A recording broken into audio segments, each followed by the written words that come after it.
মসজিদুল কাদরিয়া খানদানে মুস্তফা আহিল বাইতে মুস্তফা পাঞ্জাতন পাকের মোহাব্বত কারিগণ যারা যারা আসেন সকলে একবার বলুন আলহামদুলিল্লাহ।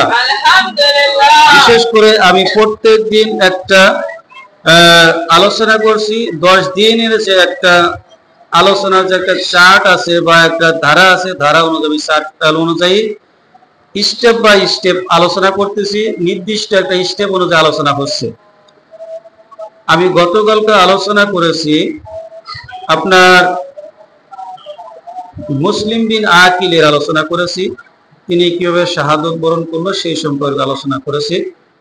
আর আজকে মুসলিম বিন আকিলের 2 শাহজাদা ইব্রাহিম ও মুহাম্মদ তারা কিভাবে শাহাদত বরণ করলো সেই সম্পর্কে আপনাদের সামনে আলোকপাত করব ইনশাআল্লাহ।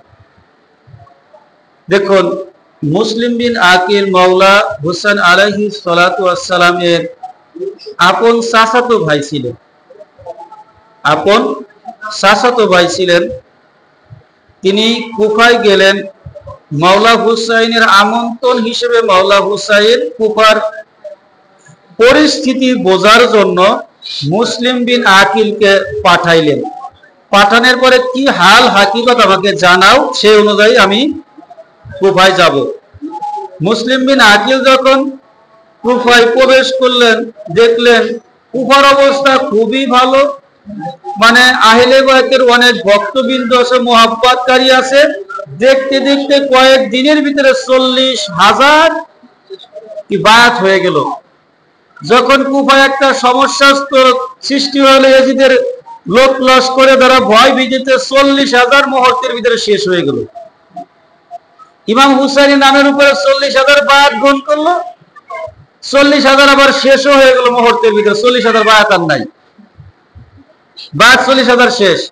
নামাজ পড়ার জন্য, মাগরিবের নামাজ পড়ার জন্য 500 জনকে মসজিদে প্রবেশ করে নামাজের পরে সালাম ফিরে থেকে 500 জনের একজনও নাই। এটা হলো ইমানের, এটা হলো ইমানের তাদের জোর। তাদের ইমানের জোর কতখানি? ইমানের যতই ইমান যদি থাকে, আপনি ভয় দেখালে ইমান আপনার ছুটে যাবে। হ্যাঁ, একজন যদি বলে আমি তোমার বুকে গুলি করবো, তুমি হুসাইনকে মোহাব্বত করবে না, এরকম যার ভিতরে মোহাব্বত আছে সে কখনো বলবে আমি ইমানের, আমি মোহাব্বত বাদ না দিলে আমি তো গুলি খাবো না। এরকম যে অবস্থা গুলি করো, আমার গুলি খাবো, কিন্তু মাওলা হুসাইনের মোহাব্বত ছাড়বো না। কিন্তু ওদের ভিতরে এমনই মোহাব্বত ছিল, ভয় দেখানোর সাথে সাথে ভিতরটা ইমান শেষ হয়ে গেল। মুসলিম বিন আকিল শাহাদত বরণ করলেন। এবং মুসলিম বিন আকিলের 2 শাহজাদা ছিল। তিনি ওই গভর্নর অফিসে যাওয়ার আগে কুফার যে কাজী ছিল সোয়াইফ, তানার কাছে রেখে গিয়েছিলেন। যখন মুসলিম বিন আকিলের খবর হলো যে তিনি শাহাদত বরণ করেছেন, ওই 2 শাহজাদাকে ডেকে বলতেছেন, বাবা তোমাদেরকে এই কুফায় থাকাটা ভালো হবে না, তোমাদেরকে মদিনায় ফিরে যাওয়া ভালো। এই কথা যখন শুনলেন, শোনার পরে মুসলিম বিন আকিলের 2 শাহজাদা, 2 সন্তান ইব্রাহিম ও মুহাম্মদ, তারা যখন এই কথা শুনলেন যে তোমাদেরকে মদিনায় ফেরত যাওয়াই ভালো, তখন মুসলিম বিন আকিলের 2 শাহজাদা জিজ্ঞাসা করলেন যে আমার আব্বা জানের খবর কি, আপনি বলুন। তখন ওই আপনার কুফার যিনি কাজী ছিল, মানে কাজী মানে বিচারক, খেয়াল করবেন, কাজী মানে কি? বিচারক। কাজী বলা হয়, বিচারককে কাজী বলে। প্রধান যে বিচারক, তার কাছে ছিল মুসলিম বিন আকিলের 2 সন্তান। যখন বললেন হ্যাঁ তোমার বাবা শাহাদত বরণ করেছে, এই কথা শোনার সাথে সাথে 2টা নাবালক শিশু আর ঠিক থাকতে পারে? বাবার শহীদের কথা শুনে অঝর নয়নে 2 সন্তান কাঁদতে লাগলো যে আমরা বাবার সাথে এসেছি, মদিনার জমিন থেকে এসেছি, এই কুফার জমিনে আসলাম, আমাদের কত আপ্যায়ন, কত মোহাব্বত, কত বহির প্রকাশ দেখাইলো, আজ আমার বাবাই শাহাদত বরণ করলো। এটা শোনার পরে এটা শোনার পরে দুই সন্তান হাউমাউ করে কাঁদাকাটি শুরু করে দিল। দেখলো বেগতিক অবস্থা যদি জেনে যায়, এজিদের লোক লস্কর ইবনে জিয়াদের দলবল যদি শুনে যায়, তিনি বললেন, বাবা তোমরা কান্নাকাটি থামাও, আমি তোমাদেরকে মদিনায় পাঠানোর ব্যবস্থা করতেছি। এর ভিতরে সোয়াইবে কাজী, তিনার ছেলের নাম ছিল আসাদ, তিনি বললেন যে বাবা আমি শুনেছি এই কুফার থেকে আপনার মদিনায় একটা কাফেলা যাচ্ছে, তুমি দেখো আজকাই কাফেলা যাওয়ার কথা, এই বাচ্চা দুটোকে যারা আহলে বাইতের মোহাব্বতকারী তাদের কাছে দুইটা বাচ্চা দিয়ে দিবে, তারা যেন সসম্মানে মদিনায় পৌঁছিয়ে দেয়, সসম্মানে যেন এই নুরানির টুকরা, নূরের টুকরা দুই বাচ্চাটাকে যেন মদিনায় পৌঁছিয়ে দেয়। ছেলে আসাদকে দিয়ে যেখান থেকে কাফেলা চলে যাওয়ার কথা, ওইখানে গিয়ে শুনে কাফেলা কিছুক্ষণ আগেই এইখান থেকে চলে গিয়েছে। কাফেলা মানে আগে কিন্তু মানুষজন চলাচলের জন্য একজন একজন করে চলা যেত না, মানে দল ধরে ধরে চলতো, মানে 50 জন 60 জন 100 জন, এক মনে করে 1 মাস আগে ডেট দিত। মানে আমাদের গলন্দ থেকে ঢাকা যাবো, মনে করে একটা এক্সাম্পল, গলন্দ থেকে ঢাকা যাবো, একজন একজনকে যাওয়া সম্ভব না, ডোল পিটিয়ে মানে এলাকার ভিতরে বলতো যে অমুক দিন অমুক শুক্রবারে জুমার নামাজের পরে ঢাকা যাওয়া হবে। ওই লোকজন জুমার নামাজের পরে এসে জড়ো হতো, ওই দল ধরে মনে করেন যাইতো, তাছাড়া যাওয়ার কোনো কায়দা ছিল, ডাকাতের ভয় থাকতো, অমুকের ভয় থাকতো। এইভাবে করে যা দেখে যে ওই কাফেলাটা চলে গিয়েছে, কাফেলাটা চলে গিয়েছে। ওই আপনার কাজীর ছেলে আপনার দেখলো, বলবো চল আমরা সামনে আগাইতে থাকি, কাছে দিয়ার দিক দিয়ে আগাইতে থাকি। আগাইতে আগাইতে দেখে যে পায়ের চিহ্ন দেখা যাইতেছে, বালির ভিতরে হাঁটলে পায়ের চিহ্ন ওঠে না, যে এখনই মনে হয় হেঁটে গিয়েছে, পায়ের চিহ্ন দেখা যাইতেছে। রাত হয়ে গেছে অনেক। আপনার এই বাচ্চা দুটোকে বললো যে আমি অনেক দূর আসছি, মনে হয় যে সামনেই মনে হচ্ছে যে কাফেলাটা দেখা যায়, তোমরা দুই ভাই দৌড়িয়ে গিয়ে ওই কাফেলায় চলে যাও এবং কাফেলা থেকে কখনো এদিক সেদিক চলে যাবে না, কাফেলার সাথেই ধরে থাকবে, কাফেলা থেকে তোমরা সরে যাবে না। তখন ছেলে দুটো রাত ভর হাঁটলো, কাফেলার খুঁজে পেল না, কাফেলা খুঁজে পেল না। খবর পাইতে পাইতে ইয়েজিদের লোক লস্কর মানে ইবনে জিয়াদের সঙ্গী সাথীরা আপনার মনে করেন আপনার ওই মুসলিম বিন আকিলের দুই সন্তানকে পাইছে, নিয়ে গিয়ে ইবনে জিয়াদ জেলের ভিতরে ভরে ফেলাইছে, জেলের ভিতরে ভরে রাখছে। অন্ধকারের ভিতরে নুরানি দুটের টুকরা, নূরের টুকরা মতন জলজল করতেছে অন্ধকারের ভিতরে, বলে সুবহানাল্লাহ। এরা তো রাসূল পাক সাল্লাল্লাহু আলাইহি সাল্লামের ঘাড়োয়ানা হইতেছিল, এরা মাওলা আলীর ভাই বেরাদারের সন্তান ছিল এরা।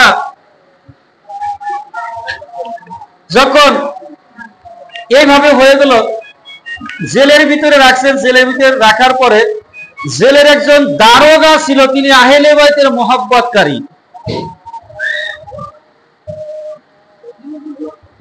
মাকসুর নামে একজনই ছিল, মাকফুর নামে একজন দারোগা ছিল, তিনি আহলে বাইতের মোহাব্বতে, তার ভিতরে আহলে বাইতের মোহাব্বত ছিল। ইনি করলেন কি, রাতের অন্ধকারে এই বাচ্চাটাকে জেলের ভিতর থেকে বের করে নিয়ে আসলেন, ইবনে জিয়াদকে না জানিয়ে, যাতে আমি ছেড়ে দিতে পারি, বাচ্চাটিতে মদিনায় চলে যেতে পারি। খেয়াল করেন, দেখেন যখন এই কাজটা করলেন, করার পরে তিনি বের করে নিয়ে আসার পরে তার হাতের ভিতরে একটা আংটি ছিল। আগেকে মানুষ চেনার জন্য অমুক জনের কাছে যদি পরিচয় দিতেন, চিনবে কিভাবে, তার নিজস্ব ব্যক্তিগত একটা জিনিস দিত।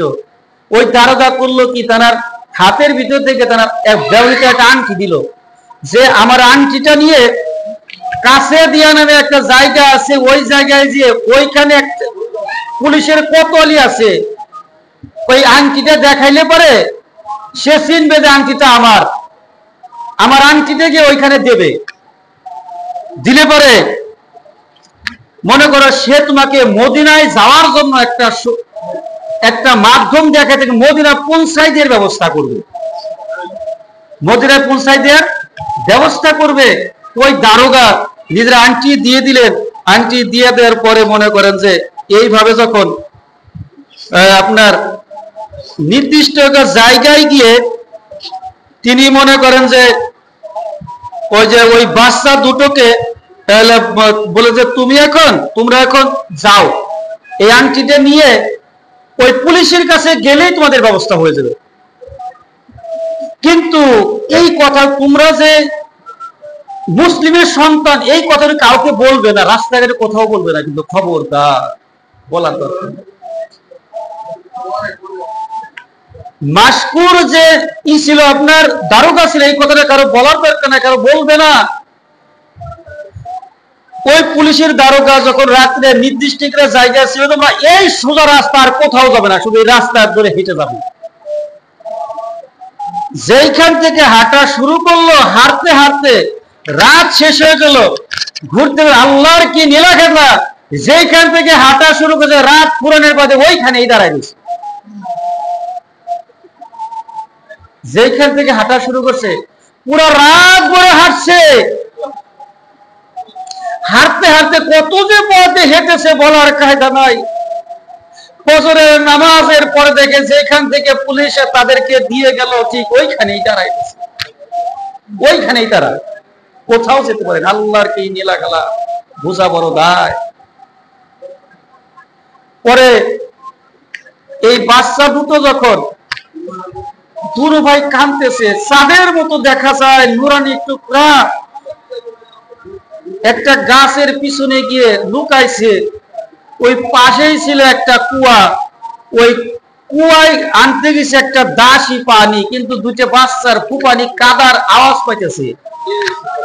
আওয়াজ পেয়ে ওই দাসী জিজ্ঞাসা করলো, তোমরা কে আছো? নুরানি চাঁদের মতন চেহারা, মনে হচ্ছে না ইরাকের এই আপনার মানে কুফার ছেলে বলে তো আমার কাছে মনে হয় না। কুফার সন্তানরা এত চাঁদের টুকরার মতন চেহারা তো হয় না। আমার কাছে মনে হচ্ছে ওই দাসী বলতেছে যে নূরের টুকরা জলজল করতেছে।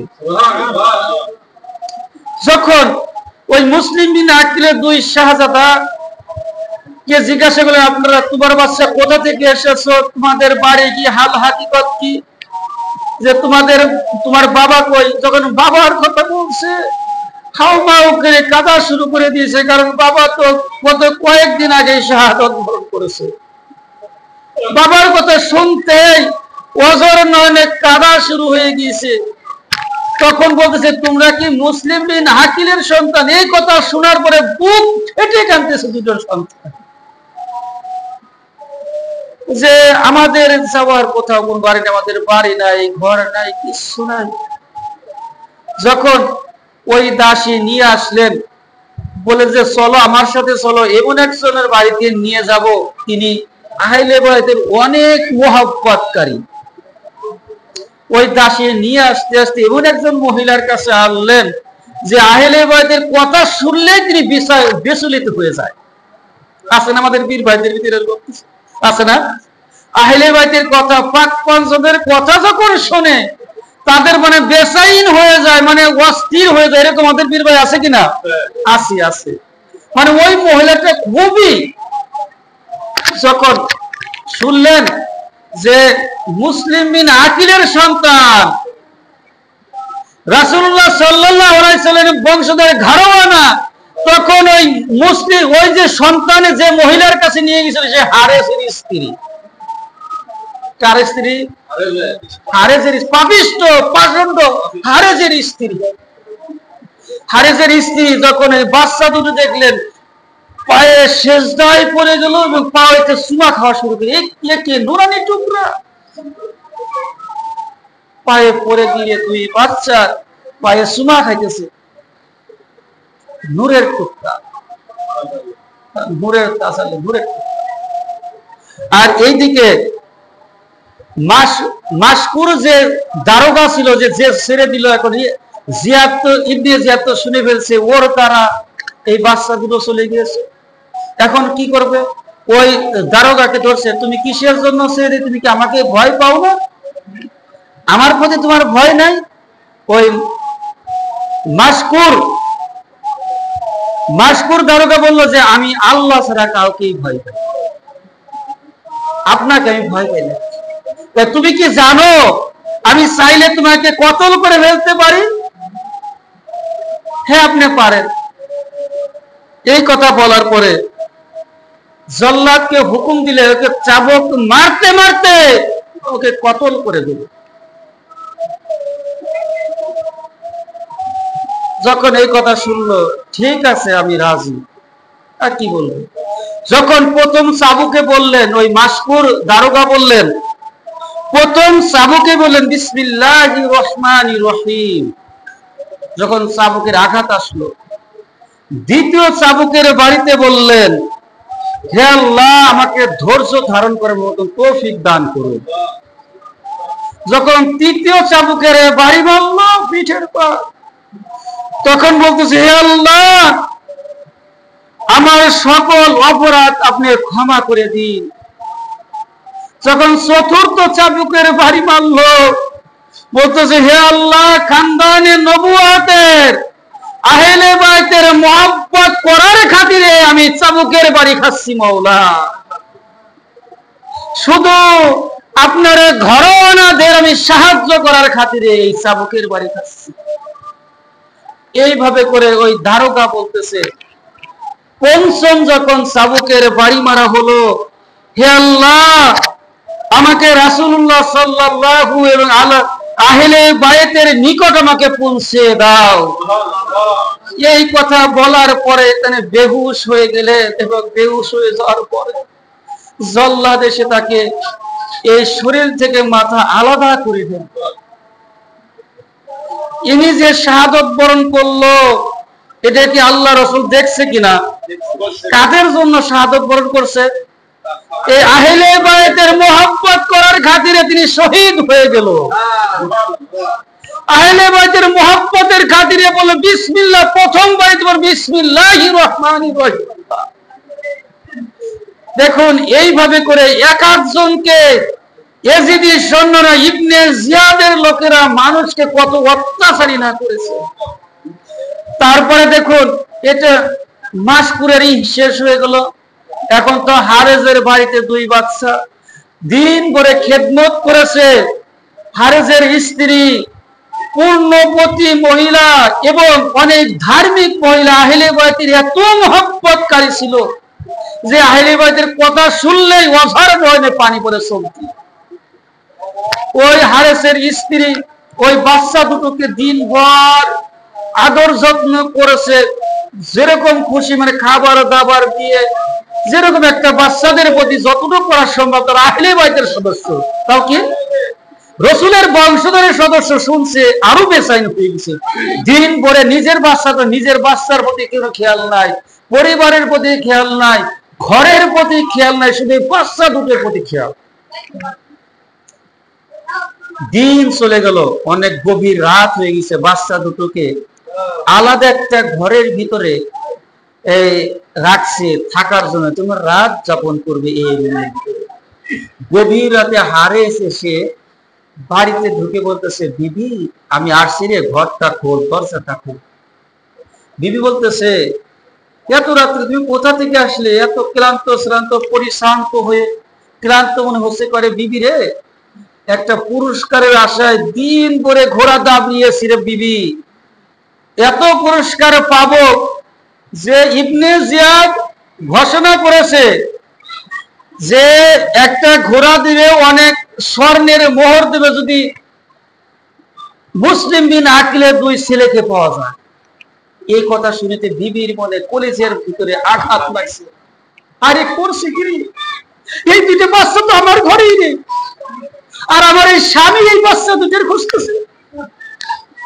বাচ্চাকে, যে দুটো বাচ্চাকে দিন ভরে আদর যত্ন করেছি, খাবার খাওয়াইছি, এত ভালোভাবে ভালো ব্যবহার করেছি, কত সুন্দর ভাবে আচরণ করেছি, সেই বাচ্চা দুটো আমার ঘরে, আমার স্বামী নাকি এই বাচ্চা দুটোর খোঁজে। স্ত্রী কি আর থাকতে পারে এই কথা শোনার পরে? দেখুন বাচ্চা দুটোকে ওই একটা রুমের ভিতরে রেখে দিছে, বলতেছে বিবি রে আমার ঘোড়াটা অনেক ক্লান্ত হয়ে গেছে, দিন ভর ঘোড়াকে দাবড়াইছি। স্বামী যখন হারেস যখন খাওয়া দাওয়া করে রাত্রে ঘুমায় গেছে, ঘুমের ভিতরে হঠাৎ করে চিৎকারের শব্দ শুনছে। কিরে, যে রুমে কেই থাকে না ওই রুমের ভিতর থেকে চিৎকারের শব্দ আসলো কোথা থেকে? বিবির কাছে জিজ্ঞাসা করতেছে। আরে না, কিসের শব্দ হবে, এমনি হয়তো বা অন্য কিছু শব্দ বা তুমি শুনছো। মানুষের চিৎকার শব্দ শুনে তো এমনি বোঝা যায়, তাই না? দেখুন আপনার ইব্রাহিম আপনার বড় সন্তান স্বপ্নে দেখছে, স্বপ্নের ভিতরে দেখতেছে আল্লাহ রাসূল সাল্লাল্লাহু আলাইহি সাল্লাম এবং আহলে বাইতের সদস্যদেরকে স্বপ্নে দেখতেছে। মুসলিম বিন আকিলকে বলতেছে, রাসূল পাক সাল্লাল্লাহু আলাইহি সাল্লাম বলতেছে, হে মুসলিম তুই চলে আসলি, তোর বাচ্চা দুটোকে কিসের জন্য রেখে আসলি রে? তুই যে চলে আসলি কিসের জন্য তাকে ওখানে রেখে আসলি?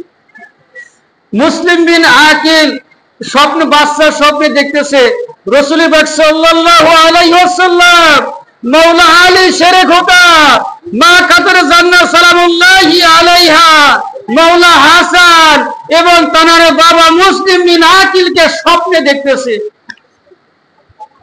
স্বপ্নে দেখার পরে চিৎকার মেরে উঠছে স্বপ্নের ভিতরে। ওই রাতে ওই যে আপনার আরিশ শুনছে চিৎকার, ওই স্বপ্নটা ছোট ভাইয়ের কাছে বলতেছে, ভাই ভাই রে ভাই, আমি আব্বা হুজুরকে স্বপ্নে দেখেছি, স্বপ্নে দেখলাম যে আল্লাহ রাসূল আমাদেরকে ডাকতেছে আব্বার মাধ্যমে যে আমার ছেলেরাও কিছুক্ষণের ভিতরে এসে হাজির হয়ে যাবে। বলে সুবহানাল্লাহ। আমরা স্বপ্নে দেখতেছি যে আমার ছেলে দুটো আল্লাহ রাসূল উদ্দেশ্য করে বলতেছে, হে চাচা যান, হে চাচা যান, কিছুক্ষণের ভিতরেই আল্লাহ রাসূল উদ্দেশ্যে বলতেছে কিছুক্ষণের ভিতরে আমার দুই সন্তানও চলে আসবে। এইভাবে করে বলতেছে কিছুক্ষণের আমার দুই সন্তান। এই কথা শোনার পরে তারা আহলে বাইতের সদস্য, তারা তো জানে যে আমার যেটা আব্বা হুজুর ডাকছে আমাদেরকে চলে যেতেই হবে। এইখানে দুই ভাই চিৎকার শুরু হয়ে গেছে। এর ভিতরে হারেস চলে আসছে। হারেস এজিদ পাষণ্ড দুরাচারী পামর, এত পাষণ্ড পাপিষ্ঠ, এমন পাপিষ্ঠ ছিল। ওই ঘর খুলেই দেখে, আমি বলতেছে তোমরা কে, বলতে বলতে বলে তো মুসলিম বিন আকিলের সন্তান। তখন হারেসের আর আনন্দর সীমা আছে, আমি যাদেরকেই খুঁজতেছিলাম তারাই দেখি আমার ঘরের ভিতরে। ওই হারেস সকাল হইতে না হইতেই ওই দুটো বাচ্চাদেরকে নিয়ে, মনে করেন যে আপনার দুই বাচ্চাদেরকে নিয়ে ঘোড়ার পার উঠিয়ে ছুটা শুরু করছে, একবারে চলে যাবে এজিদের দরবারে। যদি আমার কাছটা কেউ নিয়ে যায় পুরস্কার পাবো না। হারেস বলতেছে, সে হারেসের বিবি কিন্তু হারেসের বিবি হারেসের পায়ে ধরছে, একটা জিনিস মিস্টেক করে গেছে। হারেসের বিবি হারেসের পায়ে ধরছে, হে আমার স্বামী, এরা আহলে বাইতের সদস্য, এরা রাসূল পাক সাল্লাল্লাহু আলাইহি সাল্লামের বংশধর আছে, আপনি এদেরকে নিয়ে যাবেন না। আপনাকে আমি পায়ে ধরি, এদেরকে নিয়ে যাবেন না, এদেরকে রেখে যান। আপনি আল্লাহকে ভয় করেন, শেষ বিচারে রাসূলুল্লাহ সাল্লাল্লাহু আলাইহি ওয়াসাল্লামের শাফায়াত কামনা করবেন কি করে এদেরকে যদি আপনি নিয়ে যান? শেষ বিচারে রাসূলুল্লাহ সাল্লাল্লাহু আলাইহি ওয়াসাল্লাম আপনার কি বিচার করবে? আপনি এই বাচ্চা দুটোকে নিবেন না, রেখে যান, নিবেন না, রেখে যান। স্ত্রীর কথা না শুনে ওই দুই সন্তানকে ঘোড়ার উপর উঠিয়ে যাওয়া শুরু করছে। আপনার হারেসের বাড়িতে একজন দাস ছিল, আপনার নিজের দুধ খায় লালন পালন করছিল হারেসের স্ত্রী। আপনার সেই সন্তানকে বললো যে তুমি ধাওয়া দেখো হারেসকে ধরতে পারো কিনা, বাচ্চা দুটোকে রাখতে পারো কিনা। দুধ সন্তান সেই বাচ্চাকে বলে ধরতে গিয়ে আপনার হারেসের পর্যন্ত ধরে ফেলেছে। ধরার পরে মনে করেন যে হারেস যখন হারেসের বাধা দিছে এই বাচ্চা দুটোকে আনার জন্য, হারেস ওই ওই দুধ সন্তানকে মারতে মারতে মেরেই ফেললো। বাধা দিছে কারণ হারেস তো নিয়ে যাবে ইবনে জিয়াদের দরবারে, ওই বাচ্চাকে নিয়ে যাবে, ওই সন্তান বাধা দিছে, মারতে মারতে মেরেই ফেললো। এরপরে আছে হারেসের সন্তান আসে, আব্বাজান এই দুটো বাচ্চাকে আপনি নিবেন না, এরা নূরের টুকরা, আপনার এই দুনিয়ার অর্থ দিয়ে কি হবে, দুনিয়ার অর্থের লাভটা কি আছে যদি আপনি আখিরাত পেয়ে যান, আপনি নেয়ার দরকার নাই। স্ত্রী আসে, পাও জড়িয়ে গড়িয়ে ধরে হারেসের স্ত্রী, হারেসের স্ত্রীকে তরবারি দিয়ে আঘাত করলো হারেস, পুণ্যবতী স্ত্রীকে তরবারি দিয়ে আঘাত ছুটে দূরে ছুড়ে চলে গেল। হারেসের নিজের সন্তান আসলো, আব্বাকে জড়িয়ে ধরে, আব্বা যান আপনি এই দুটো বাচ্চাকে নিবেন না, এরা রাসূল পাক সাল্লাল্লাহু আলাইহি ওয়াসাল্লামের বংশধরের লোক, এদেরকে ছেড়ে দেন, এদেরকে মদিনায় যাওয়ার জন্য ব্যবস্থা করে দেন। ছেলে যখন এইভাবে বলতেছে, ছেলের এই কথা শুনে ওই হারেস পাষণ্ড, এত পাষাণের পাষাণ নিজের ছেলের উপরে তরবারি চালিয়ে দিল। ছেলে ওইখানে শাহাদত বরণ করলো, ইন্না লিল্লাহি ওয়া ইন্না ইলাইহি রাজিউন। যে নিজের ছেলেকেও মেরে ফেলতে পারে, নিজের স্ত্রীকে মারতে পারে, এর মতন পাষণ্ড আর কে হতে পারে? এর মতন পাষণ্ড লোক আর কে হতে পারে?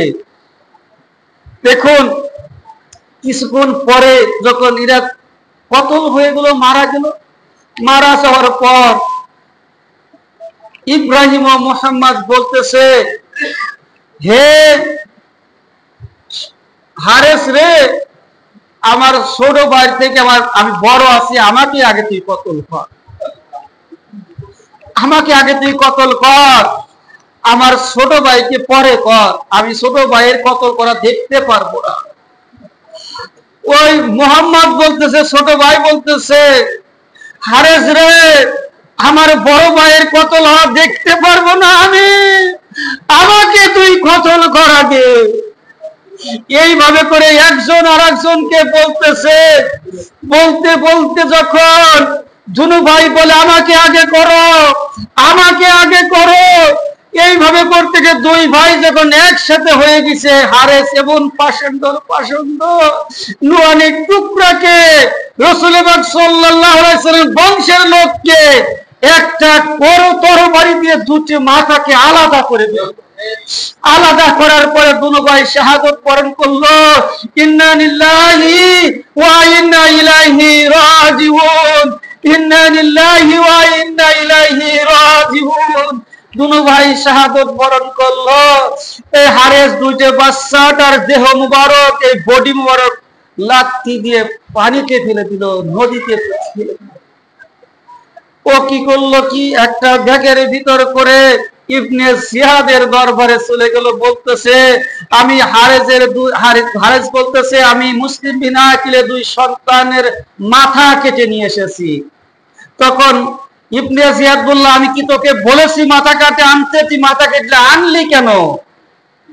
যদি আমার কাছ থেকে নিয়ে যেত ঠিক আছে, তুই অন্য এক জায়গায় হেফাজত করে রাখতি, আমার সৈন্য যা নিয়ে আসতো, তুই মাথা আনলে কিসের জন্য? একজনকে হুকুম দিল, হারেজের দেহ থেকে মাথা আলাদা করে ফেল। হারেজের ইহ জগৎ গেল, পর জগৎ গেল, ধন সম্পদ সবই গেল, লোভের কারণে সব চলে গেল, নিজের স্ত্রী গেল, পুত্র গেল, নিজেও গেল, অর্থ ধন সম্পদের বিনিময়ে সব চলে গেল। দেখুন আহলে বাইতের মহব্বত করেছে কে? মাশকুর। তিনি